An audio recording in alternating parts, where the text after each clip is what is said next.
As an industry, comics contain some of the most heartwarming moments in entertainment history. That said, where there's a silver lining, there must also be a cloud, and thus, for every heartwarming moment in comics, there must also be an equal number of totally messed up moments by comparison. I'm Ewan, this is What Culture Comics, and here are the 10 most messed up moments in DC Comics. Number 10. Gross twisting zombies. A scene where a corpse starts twisting awfully in Justice League Dark deserves to be in a horror film. It's like the clown from It and the xenomorph from Alien and the Thing from The Thing had a baby, and that baby was also infused with the worst nightmares you've ever had. It's real bad. In all fairness, it's a testament to the artist's skills that the whole scene appears so entirely messed up. Each of the grotesque monsters has been made with all the care that good horror games put into their designs, and the detail put on moments like a mouth slowly growing away from the rest of a body is monumental,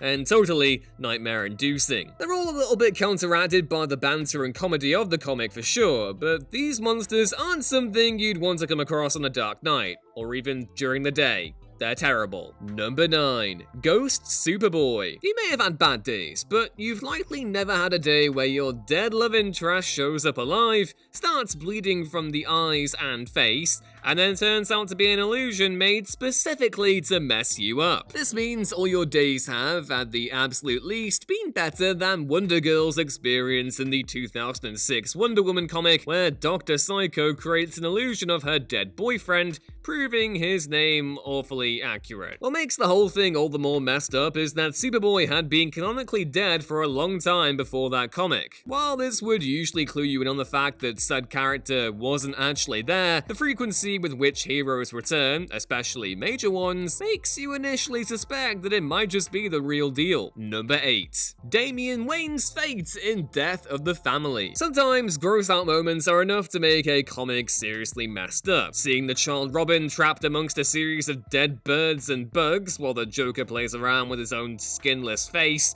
is very much one of these. Although it isn't breaking new ground in the realm of horror, it's all unexpected enough to shock you in the best way possible. It's also a moment of horror that very much needed to be had, as prior to that, the Joker's purposefully botched surgery hadn't really been shown in all its nightmare-inducing glory.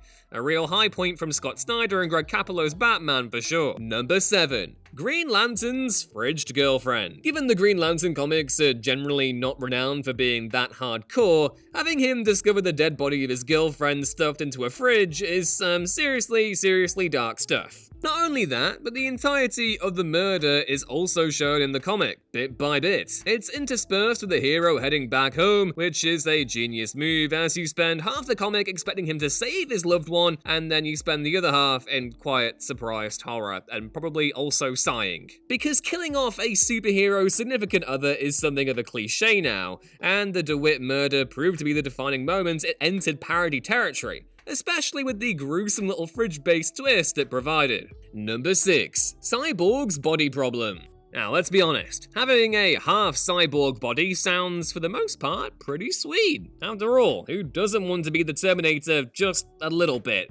Or failing that, at least Inspector Gadget. The one downside, though, is that there's a small chance that these cyborg parts may decide to pull a surprise split from the rest of your body. While this is admittedly unlikely, it is the gross case for Cyborg, when his robot parts become possessed, and rip right off him, in one of the most viscerally uncomfortable comics pages DC has put out to date. That said, it also does a very good job at making the whole situation suddenly feel genuinely dangerous. Having Cyborg be brutally injured on page makes it feel as though the heroes are actually in danger, meaning that his RoboCop gone wrong moment is at least justified. Number 5. The worst present ever. Although understated, an intensely messed up Batman moment comes from the death of Robin in 2011's Justice League. In it, Batman goes to find his partner, only to find a series of presents instead, in the shape of a body. It's like that bit from Seven,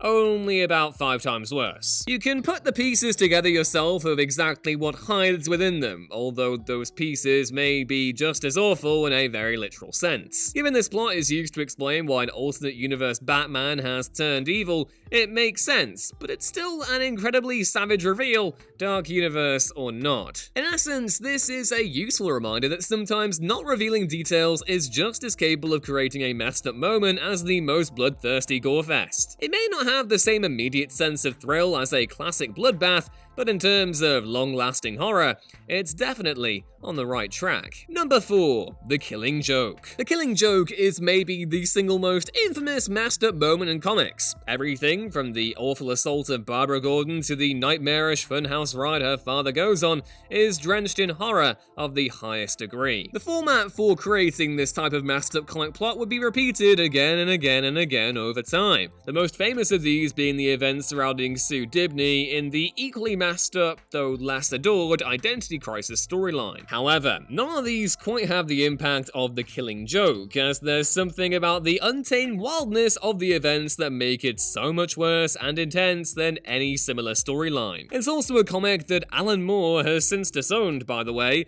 and while it did lead to giving readers a disabled hero in Oracle, no one can argue that the path there wasn't fraught with misogyny and plain old-fashioned comics ick. Number 3. Aquababy's death. All fun and talking to seahorses aside, Aquaman once totally watched his son suffocate to death. Slowly. It's a little more hardcore than you'd expect from an old Aquaman comic. It is exactly this moment that appears to have solidified Black Manta as Aquaman's arch-nemesis from this point onwards, as the scheme of making Aqualad and Aquaman fight to the death to save the life of his son is some fairly nefarious stuff. It results in a dead kid, a traumatized Aquaman, and causes basically the deaths of his mentorship with Aqualad and relationship with Mera. The whole slow drowning process is shown in excruciating detail, complete with a lifeless Aquababy depicted in his mother's arms. The whole thing kinda makes you wonder how Batman became the notoriously edgy one in the Justice League, and not King Arthur Curry himself,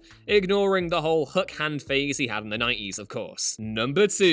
Frank Miller's sex disasters. Maybe the most solid proof that Frank Miller isn't always the soundest comic writer is that he once had Superman and Wonder Woman cause a worldwide disaster by having sex. Look, it's almost hilarious how dramatic the sex is in Dark Knight Strikes Again. They destroy mountains and then fall comet-like to Earth. They explode a volcano, for God's sake. There are literal parody comics that contain less hilarious events. Not only is the whole thing weird as hell, it's also probably the grossest portrayal of the Superman-Wonder Woman relationship that still involves them being heroes. It downplays the humanity of both, while also pigeonholing them into uncaring characters that basically every other comic disagrees with.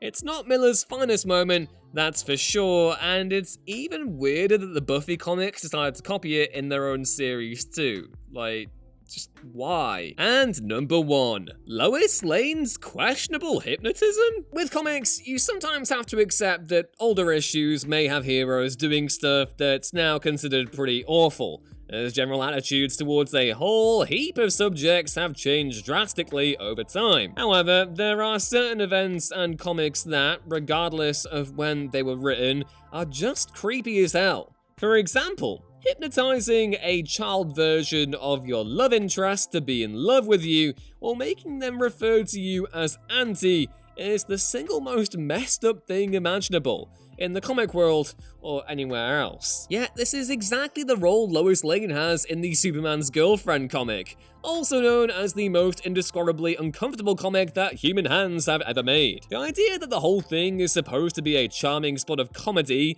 and not one of the most horrifyingly messed up moments in comics history is ludicrously worrying, and the fact that at least one writer thought it was a good idea makes it doubly so. And those were just some of the ickiest moments in DC history. Know of any other terrible DC moments you'd prefer the company just straight up forgot? Spill the beans down in the comments below, drop the video a like if you enjoyed it, and be sure to subscribe too so you don't miss another upload going forward.